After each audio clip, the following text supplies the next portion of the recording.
was so excited about the food setup. So great that Join you us for lunch. I know, right? Of course, the first thing I'm looking at. How was everybody? Fantastic. So I'll start. Go ahead. Can you just share why you want to be a part of this film? I mean, it was pretty amazing, but what was it for you that really wanted to be a part of it? Well, for me, I was obsessed with the original Disney film. It came out when I was 8 years old. I had the cassette tape that I made my mum play in the car on the way to ballet and tap and modern every day.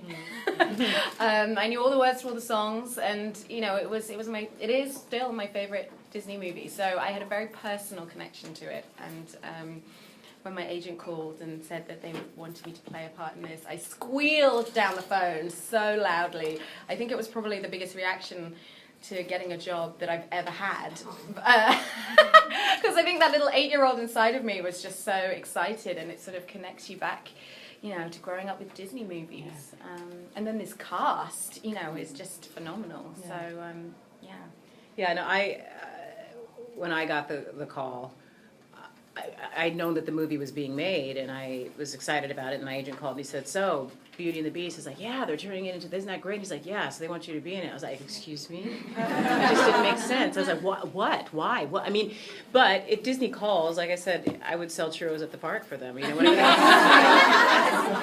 I love churros. I love that Oreo's making churros now. It's a churro-flavored Oreo, I just heard. Wow. Anyway, that's something else. But anyway, so yes, so of course it's just Disney. You want to be a part of it. So yes, it's just an automatic yes. Yeah. So I heard you audition for Beauty and the Beast, like on Broadway, and you weren't cast. So when you were cast now, were you like? Let me think about that. On the night before we started filming in London, we all went out to dinner. They had a dinner for the cast and everybody. Aren't those adorable?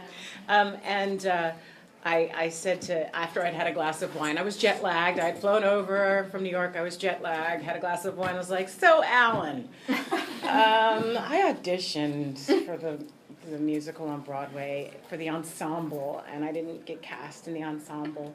And he goes, I know. Is this okay? I was like, yes. Thank you. This fixes it. Thank you. All is forgiven. Yeah, I'm very forgiving. So. Go ahead. Well, every time that you sang, it just like lit up the scene. It really started it. I can't say it enough. And I have a daughter that is sort of coming into singing. And I would love to know what you did as a child, or what was your path into becoming all that you are today? Well, this is mommy bloggers, right? Yeah. So it was, a lot of it had to do with my parents and my mom. I was a really hyperactive child, struggling actually, and my parents were struggling with trying to figure out how to help me. And I was an overdramatic child and just having a hard time in school and whatnot. And they went to the local dinner theater one night and saw a little junior troupe that performed before the main musical. And it was a group of kids. And I loved to sing at home and all that stuff. And I had all this extra energy and drama inside of me. And they said, maybe this is going to help her. And so I auditioned for that when I was 9 years old. And that set me on my path. And so I really have my parents to thank for looking for something that would be right for me to express who I was and find a way to channel that energy. And so that's what started me on my path. Well, really thank did. goodness. I will say that. Can we talk about diversity in the film? You know, what your characters are bringing to Beauty and the Beast, you know, 21st century, and your roles, you know, as kind of a multicultural cast. Yeah, I mean, I guess we're all just bringing ourselves, and you know, I'm thrilled that Bill Condon, the director, you know, had the vision to make it such a diverse cast. You know, it wasn't really something we discussed, you know, which is kind of cool in this day and age. It just sort of is, and yeah, I'm sort of thrilled about it. Yeah, we got told it yesterday. We were doing press yesterday. Someone's like, so you're the first and second interracial kisses in a Disney film or something like that, or close to one of the couple first. In live action. And Gugu and I went, we are? Oh, okay, cool. We didn't even think about it, you know? I mean, and that's, hopefully we'll get to a day where no one has to think about it. You know, that's what we're aiming for. So, I mean, I'm pleased that Disney recognizes that, you know, you've got to represent the entire world out there, and that's what they're doing, I think. So yeah. You're a new mom. Kind of new. Yeah, new and old. Well, you're a new baby. So talk about like bringing in like this. We grew up, or I have kids that have grown up with Yeah. Beauty and the Beast. So now having children that are going to be able to see this. Yeah, you know, I have a 16-year-old and a 4-month-old. So Awesome. it. And by the way, she's been breastfeeding In between. the junket. Like super mom. You all been there, right? Like, okay, Make now any that. babies crying sounds right now. Exactly. I took a risk wearing this top today. I had to be super careful. Can't talk about the baby too much. But no, you know, when I got cast, and I told my daughter, I also have 2 stepsons, so that's 4 in our house. When I told my 16-year-old that I was doing it, she's like, "Oh, that's cool," and I was like, "Emma Watson." She's like, "Oh my God!" And the kids were most excited about that, and that thrills me to no end because Emma's such an incredible role model. You know, and as I was saying in the press conference, my daughter, for her 16th birthday and her 15th birthday, asked for people to make donations to charities in her name. That's what she asked for, and that's because of Emma Watson. You know what I mean? That's what these kids are learning. If that's your role model, then go, go, go. You know. So to be a part of this film, that's going to be a part, you know, obviously a classic and part of the Disney canon, and also to be in a film with someone like Emma Watson, who has influenced my kids so much, is very important to me. One of the reasons I said yes. Yeah. My 4-month-old doesn't care at this point. She did see the film. But, you know, she didn't, I don't know what she thought of it. How was it different preparing for your role for the animated parts versus the regular parts where you're not animated? Well, for me, it was just so liberating. I mean, I've never been offered a role like this before. Obviously, you know, I'd come from doing some quite intense dramatic roles, and the idea of playing a feather duster, I sort of thought was so whimsical and fun. But also, you know, it's a lot of vocal work in the recording studio, and finding not just the singing, but finding the voice of the character, working on the French accent with the dialect coach, and also just really going back to that childhood thing of like, let's pretend. You know, you're not limited by your face and your body. You know, you have so much more freedom, I think, and as I say, it's just play, really. You know, when you get to, you know, this huge team who are creating these CGI characters, I just found it incredibly liberating. Yeah, and you also, Bill Condon, such an incredible leader and an amazing director, and you feel very safe with him. So when you're doing, especially the vocal work for the characters, it's just you, the recording engineers, and Bill, you know.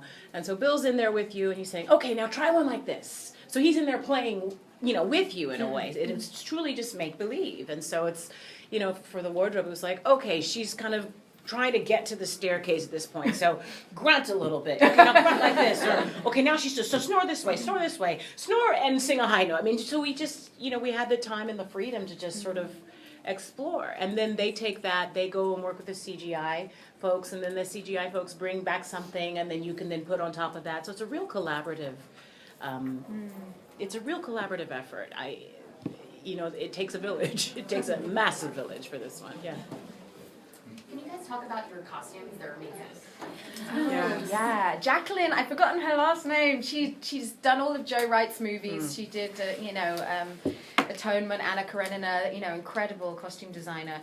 On my first costume fitting, she said, okay, would you like to meet your object? And in the room, they had the feather duster on a stand, and I was kind of taken aback because Plumette in this film is quite different to the feather duster Fifi, who's more sort of mop-like, really, in the original. And I was pleasantly surprised to see that they'd made her into this sort of flying dove-like, peacock-like, very dainty creation. So in the costume fitting, you know, we played around with the bird theme, and you know, I had a big tail feather on one of my costumes, a huge bustle, which also worked with the period, and feathers.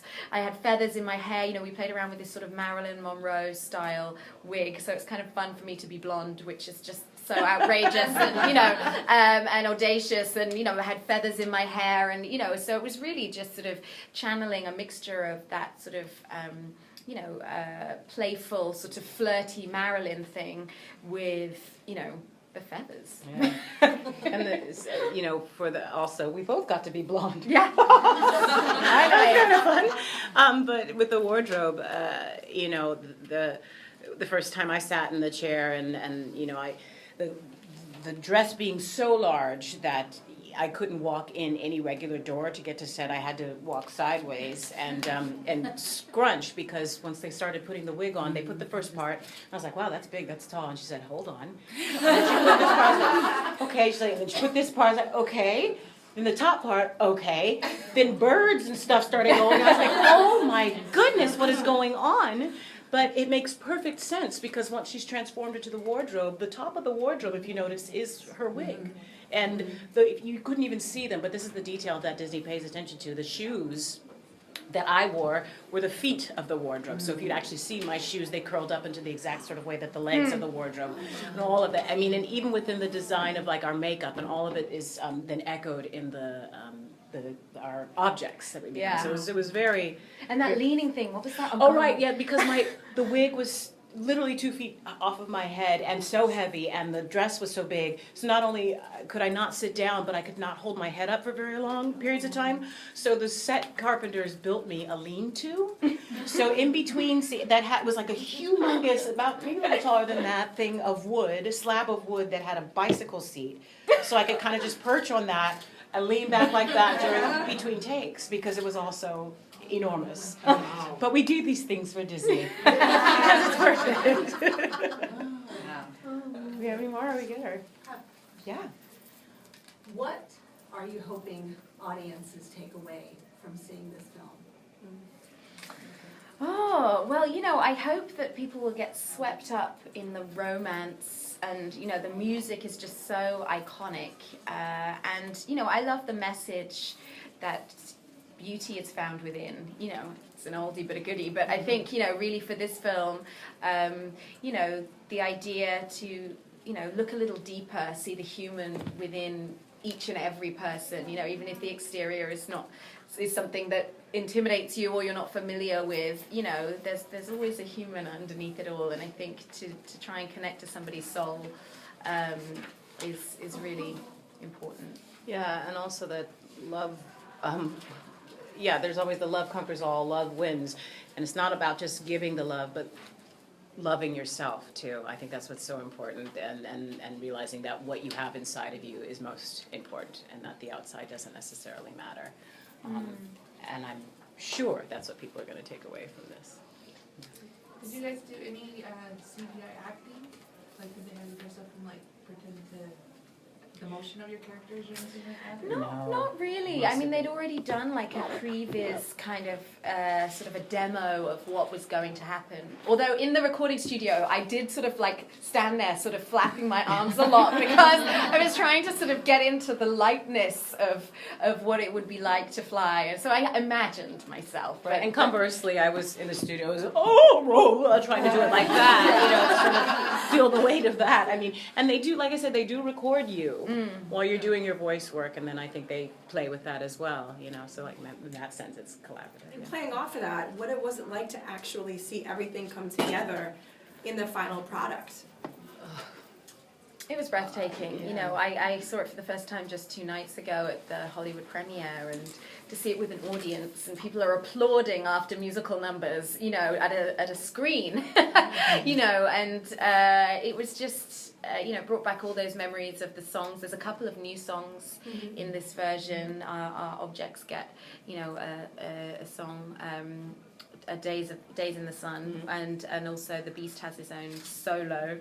So it was a really. It was overwhelming. Yeah, overwhelming. I saw it at the London premiere, and I was so shocked at how moved I was, and I really felt that I was watching it as an innocent sort of general audience member, and not someone who had been a part of the film. And I hate watching myself on film or on screen at all. And this, I sort of felt completely removed from it. I didn't really see myself up there. I was just in the world, and I was weeping at the end, and I was like, I was there, I was in the scene. Why am I crying so much? But it was just, you get swept up. You get absolutely swept up, Hi. Didn't you guys get a chance to get some alone time with Emma Watson? And if so, how was that, and how was it to work with her? Oh, well, she was very busy. But